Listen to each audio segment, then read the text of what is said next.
What's up, Spencer? My name is everybody and welcome back to my channel. Today we are going to be talking about all the books that I read in the month of February.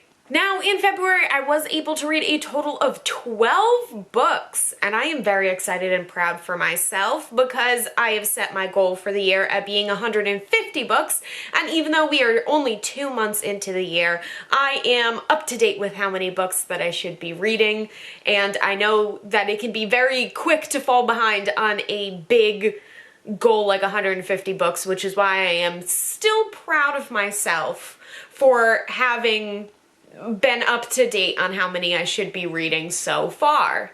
So yay! Yay, Spencer! You were able to read books for 2 months. Yay! So the first book that I read was Bridge to Neverland by Dave Barry and Ridley Pearson, and I gave this book 2.5 stars. This book is a continuation of the Peter and the Starcatcher series, except while the first 5 books took place in like the late 1800s, this book takes place in like the 2010s? Honestly, I'm not sure why this book was even written in general. To me, it really felt like Disney, because this is a Disney-based book. Disney was a part of the making and publishing of this book. It felt like Disney saw that they were making money off the Peter and Starcatcher series and thus is making Dave Barry and Ridley Pearson continue to write them so that Disney can continue to make money. And the reason why I say this is because there was literally no reason for them to continue the series. It made sense where it ended off. The villain had died, and now they are just resurrecting the villain for no reason other than to push it along. It's a very supernatural thing where there is an obvious ending to the series, and yet they're going to keep making stuff so that they can keep making as much money as possible. So, because I didn't like this book, and because I don't like that it's obviously a cash grab, I'm not going to keep reading the series. There seems to be another book coming out after this that they haven't published yet, but I sure as hell ain't gonna be reading it. The next book that I read was Queen of Waltz by Amanda Foody, and this is the third book in the, I don't know, a trilogy? A trilogy. The third book in a trilogy that Amanda Foody is writing. The first book was Ace of Spades. I could look it up on Goodreads, but honestly I'm too lazy to do that right now. Either way, I gave this book 3.5 stars. It was okay, but I wasn't super into it because the third book honestly just felt like a retelling of the first book, except this time there were twice as many characters, so it was twice as confusing to keep everything straight. Now that's not necessarily a bad thing. I did really enjoy the characters and I did really enjoy the plot. I just didn't enjoy the fact that it felt like I was reading the first book all over again. Next up I have Lore by Alexandra Bracken, and I gave this book 2 stars. Lore is about our main character, Lore, and she is a part of a family that used to hunt these Greek gods that would turn up every 7 years, but her whole family was murdered, and so she decided to get out of the god-killing business, but now she's getting sucked back into it. I read this book in audiobook form, as I read a lot of my books, and as I read a lot of my books, I will have a time in which I kind of like zone out for a minute or 30 seconds to a minute, and then I come back and I typically am not lost and am able to keep up with what is going on, but not for this book. I would zone out for 30 seconds, and when I came back, there would be a completely different scene going on. Characters would be missing, or people would show up. I would be so lost, which I feel doesn't bode very well for a book, for me to get lost so easily and so quickly. I guess I could have just stopped listening to the audiobook and just tried to like read the physical book instead to try and make it so that I could keep track of everything, but I honestly didn't care about the book enough in order to do that. And thus, 2.5 stars. If you like the book though, it's probably because you paid more attention than me, and thus it makes sense that you would have a higher rating. The next book that I read is Harleen, written by a guy who has a Swedish name, I believe, and I'm not going to attempt to pronounce it, but you can sure as hell go and look it up and figure out how to say it. This is the first in a trilogy that explores how Dr. Harleen Quinzel comes in contact with the Joker and how he is able to manipulate her into becoming Harley Quinn. I really enjoyed this book. I thought the writing was really good, the art style was really good, and it was really well done to explain how it can be easy for somebody to get sucked into an abusive situation. People always make it seem like it's so easy to not get into a situation like that when it can be extremely difficult. People just don't decide to get into relationships with shitty ass people.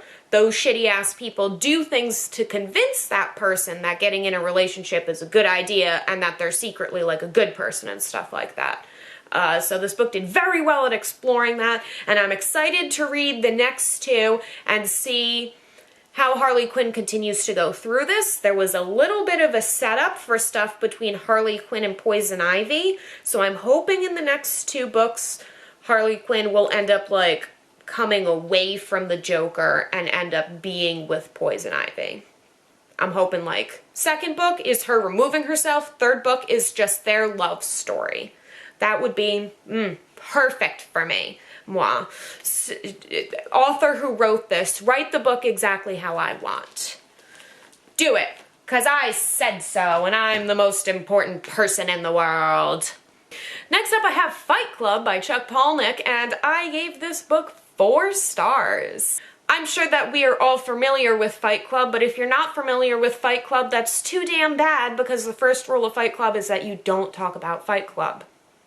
I honestly thought that this book might have been ruined for me because of all of the crazy right-wing people who improperly quote this book and improperly use it to push their propaganda, but I found that I was able to remove myself away from them and also recognize that there is really terrible representation for mental illness in here, but either way, removing from those two aspects, I found this book to be very enjoyable. I felt that it was really good, and also it was very close to the movie, so I think the movie did a very good job of taking the original source material and turning it into something that could be shown well through film. Not every single book translates well into film, and I think that they did the movie really good. Next up, I have Jadefire Gold by June C.L. Tan, and I gave this book 1.5 stars. This book goes with the regular old trope that we've seen a million times before, where a poor-ass bitch thinks that she's poor, but it turns out she's really a princess or some other thing that means that now she has to go into the royal court and learn how to be all fancy and shit. This book was very confusing for me. I honestly thought that it could have done a lot more if the book really slowed down and turned itself into a duology, because a lot of the scenes would skip through things very quickly, and I would be sad because I would have wanted to read about that. For example, there is a scene in which the main character is trying to bust out of jail, and their friend shows up at the outside of the jail cell and is like, oh, I'm gonna bust you out. And the chapter ends there, and then the next chapter, they're on horses riding away, they're outside the castle. Do I not get to read the harrowing tale of how they snuck out? How did they even do that? It really feels like the author was just trying to cheap out, being like, oh, I don't feel like trying to figure out how they could have done that. I'm just going to make them already outside the castle, and we're just going to move on. There were several instances in which things like that happened that I was like, whoa, hold up. But the author kept going. So not only did that need to slow down, the pace in general, but she also needed to slow down so she could have at least explained how the politics and the magic and shit worked in this world. I was very confused about that. At the very beginning, they established that magic was bad, and then a quarter of the way through, they decided that magic was good and it was okay for everybody to use magic. So I don't understand how that worked. Just in general, this book was very confusing, especially the fact that on Goodreads it identifies this book as a standalone, and yet there was an epilogue at the very back that was clearly a cliffhanger to set up for another book. So like, what the fuck is this? Is this a standalone or is it the first in a series? Make up your goddamn mind. With everything in this book, make up your mind. Slow shit down. Actually, like, are you gonna write this book or are you not? I don't know. I don't like this book. All right, next up I have The Mysterious Benedict Society by Trenton Lee Stewart, and I gave this book 3.5 stars. I actually tried to read this book when it first came out when I was in 8th grade, but I had gotten it as a library book and then I hadn't finished it in time, so I needed to return it. I never got to fully finish it, so when I came across this, I was excited to have the chance to finish it again. This book is about our 4 characters who all get recruited by Mr. Benedict into this weird society where they have to stop all the crazy things that are going on. There is an emergency and they need to take care of an emergency. I'll leave it at that. I felt like this book was pretty good. It's a middle grade read, but I also felt like there was some things that could really be fleshed out. The mysteries were very forward-facing. It was very, very quick for me to figure out what the mystery was, and thus it would be frustrating to obviously know what the answer was and then still have to wait for the characters to figure it out. I frequently was asking myself why Constance was there. She only served like one little purpose at the very, very end, and why our main character Rainey was there, because he didn't do anything. Everybody looked at him to be the leader when he didn't do jack shit. He was supposed to be like this super duper smart kid who knew all sorts of shit and could speak all these languages and stuff, and yet none of that came out in the book. Like, they established it at the very beginning by saying, they told us that he could do all this smart people shit, but throughout the book he does not do anything to prove the fact that he is a smart person capable of doing shit. This book honestly could have been a standalone, or I guess it technically is because they fully wrapped up everything at the end. So there is a second. Not going to read it because there's nothing about it that makes me have the desire to need to read the second one. Although I did enjoy this first one, and I do recommend that people read it because I think it is still enjoyable and very silly. There were quite a few things about the writing that I really did like. I really like silly writing. It was kind of Lemony Snicket-y type writing. So if you like Lemony Snicket, I think that you'll probably enjoy this one as well. Next I have The Invisible Life of Addie LaRue by V.E. Schwab, my favorite author. So obviously I gave this book 5 stars. This is about our main character, Addie, who has decided to give up her name in order to be able to have freedom to do whatever she wants. But because she is granted this freedom, the price that comes with it is the fact that nobody will ever remember her. So, for example, she walks into a coffee shop. The second she goes to the bathroom, you're not going to remember that you ever saw her. She's going to come out of the bathroom and you're going to be like, who's this bitch? Which obviously makes things very difficult. How can you do anything when nobody remembers anything about you? I'm typically not somebody who's big into character-based stories. I really like plot-based books, but this was a really, really good character-based story, and I think it's because there were so many like fantastical elements woven into it that made it so much more interesting to get to know these characters and figure out what they're going to do with their life. I am obsessed with Henry. Henry is my baby. I can fully empathize with every single thing that he has done in here, and oh my goodness, did he like give me a hole punch to the heart, because what he wanted is, I feel that so hard. Everything about Henry. Henry, I love you. Henry, I wish I could just give you a hug and just make everything okay. Oh, I love it. Everybody needs to read this book. It is so good. Please go and read it. There's so much stuff about this that was just so good. Now I have The Firemen by Joe Hill, and I gave this book 4 stars. This is a very interesting one. It was written in 2017, so before the pandemic, and this is a pandemic-based book in which there is a unique fungus that's going around that causes people to just burst into flames, so that's terrifying. But I did find the whole entire concept interesting. I liked where all sorts of things went. It was your typical apocalypse-based story, which I do tend to enjoy.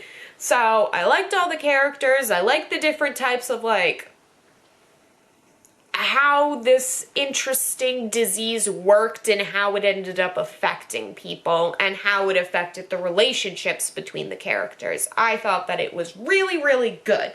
The only thing that I do have to say about this book that is definitely a negative is that for some reason there were a lot of references to J.K. Rowling and Harry Potter.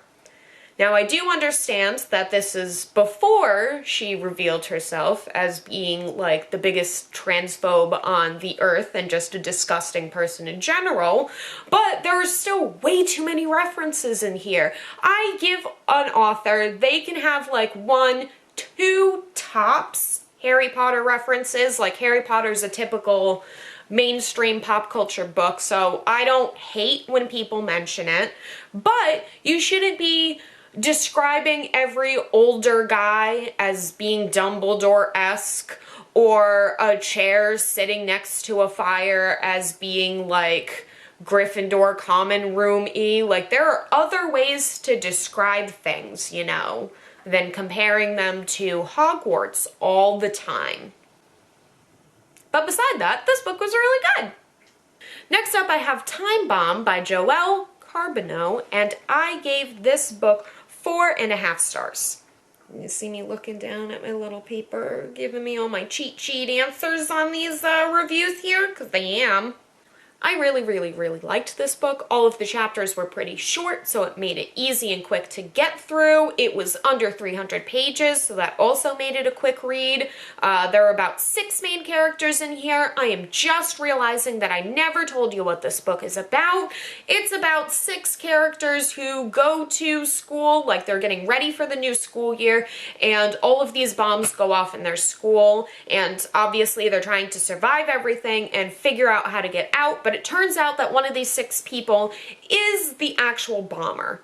I really liked this book because it is one that typically this is something you use to frame like character-based stuff, in which it would have been really easy for the author to just like trap all of these main characters in a room and they just like argue over stuff. That happens a lot, especially in like zombie type apocalypses. But the first half of this was them all like going through the school and like trying to figure out how to survive and stuff. So I did like that. I also really, really, really enjoyed the fact that every single one of these characters was really diverse and well fleshed out. We had multiple POC characters. We had multiple queer characters. We had a guy who was dealing with his mom passing because of cancer. Somebody who was struggling with suicidal ideation. There was just so much about this book that gave each character depth and made me actually like care about them and make me feel like they were fully formed characters. I felt that the ending could have been wrapped up a little bit better, but for the most part, I did really enjoy this book. Next up, I read the book Bunny by Mona Awad, and I gave this book 3 stars. This book is about our main character who meets less of a clique of girls and kind of more of a cult of girls where they're doing this weird magic to turn bunnies into men who they are then trying to like date. The main reason why I picked up this book is that I've seen a lot of people talking about it and being like, oh my god, this book is like so fucked up, like you need to be like a really specific type of person to enjoy this type of story. And anytime I hear a description like that, I say, hell fucking yes, I have to pick this shit up and see what about it makes it so fucked up and makes it so that everybody is so like uncomfortable reading this. But I honestly found this book to be way overhyped. I kept on waiting for the fucked up shit to happen, And then it like never really came, like ever. About a third of the way through, the writing style changed in a way that made me go, oh shit, we about to get in it, but it only lasted for a very short amount of time. And then it kind of just went back to like a normal thriller-esque book. Like there was honestly nothing about this book that would make it stand apart from like a regular kind of psychological thriller, besides the fact that there was kind of a magical element to it, but the magical element like never really got into it. Like there was absolutely no explanation around it. It was just one of those types of things where you're just supposed to accept it as being a part of the story and just be like, oh, yep, this is what's happening. And that's it. I wish it was more fucked up. I like reading fucked up shit, and this wasn't really anything. And yeah, if you were somebody who read this book and you found it to be like really disturbing, please tell me like what about this book disturbed you so much. I'm genuinely interested to see what other people like found so weird about this book. And the last book that I read is The Lightning Thief, the first book in the Percy Jackson series by Rick Riordan. I think a lot of us are very familiar with this story. It's about Percy, who finds out that he is the son of Poseidon and goes to a camp filled with a bunch of other kids who are also the children of Greek characters, gods. Very kind of similar to lore. I wonder how Lore and Percy Jackson would do. Lore, this is going to be your new friend Percy. You guys should be friends. Be friends. Wait, no, never mind. Lore would try and kill your dad. Never mind. Don't be friends! Don't be friends! Anyway, getting back into this, I gave this book 3 stars. I don't remember if I said that already, but I gave it 3 stars. I've read this previously, and I was rereading it again because I'm doing a series in which I try and read the entire Percy Jackson series, so make sure that you subscribe if that's something that you are interested in consuming. If you want to hear me belch more, also make sure to subscribe because that's something that's unique to my channel. So this book was pretty okay. There were things about it that I did like. There were plenty of things about it that I also didn't like though. Percy Jackson is definitely a Mary Sue. He barely spent any time training before he went and fought a literal god and somehow obviously won because there's 4 more books after this. And he also did some pretty stupid shit. I was really mad at that hotel they went into because Percy preceded it by saying like, ooh, we keep on running into monsters, everyone turns into a monster, but this one guy seems normal even though everybody else was normal before. Like, I don't know. Percy, grow a fucking brain cell, why don't you? How did you survive this book, much less the 4 that are coming up? So those were all the books that I read in the month of February. Make sure to let me know down below, what did you think of these books? Have you read them? Do you have an interest in reading them? Questions, questions, questions. Comment down below. End card, end card, end card. Subscribe, like, etc. Blah, blah, blah, blah, blah. Make sure to wear a mask, stay safe, and have a fantastic day. Bye! Blah, blah, blah, blah, blah, blah, blah.